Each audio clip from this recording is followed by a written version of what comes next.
કેશોદમાં 12 લાખના ખર્ચે ઇલેક્ટ્રિક સ્મશાન ભઠ્ઠીનું ગુજરાત સરકારના સામાજિક ન્યાય અને અધિકારિતા મંત્રીના હાથે લોકાર્પણ કરવામાં આવ્યું હતું.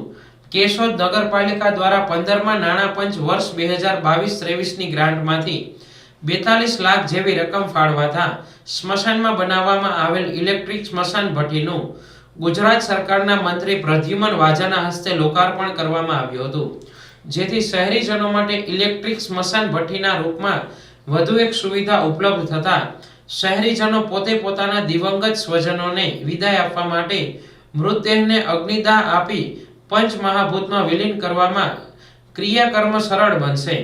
આજરોજ કેશોદ નગરપાલિકા દ્વારા 15મા નાણાં પંચ ગ્રાન્ટ અંતર્ગત આશરે 42 લાખની જે ગ્રાન્ટ ફાળવાયેલી હતી તેના દ્વારા જે ઇલેક્ટ્રિક સ્મશાન ભઠ્ઠીનું આજે નગરજનોને અર્પણ કરી. જોકે પાલિકા સંચાલિત આ સ્મશાનમાં અગાઉ ડીઝલ ભઠ્ઠી લગાવાતા બાંધકામ, કમ્પાઉન્ડ વોલ, રિટેઇનિંગ વોલ વગેરે માટે 14મા નાણાં પંચમાં 1,12 લાખનો ખર્ચ કરવામાં આવ્યો હતો.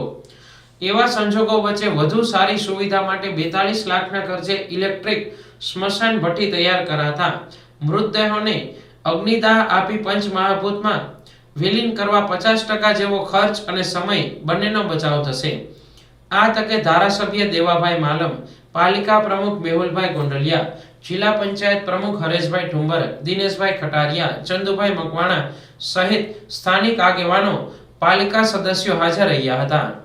તો હિન્દુ સ્મશાન ખાતે 15મા નાણાં પંચમાંથી ગ્રાન્ટમાંથી લેવાયેલ ઇલેક્ટ્રિક ભઠ્ઠી જેનું લોકાર્પણ માનનીય પ્રભારી મંત્રી શ્રી પ્રદ્યુમન વાજા સાહેબના હસ્તે કરવામાં આવેલું હતું અને જે આપણા સ્વજનોની અંતિમ ક્રિયા થતી હોય એમના વધારે સુવિધા મળી રહે એના માટે નગરપાલિકા દ્વારા ઇલેક્ટ્રિક ભઠ્ઠી અહીંયા મૂકવામાં આવે છે.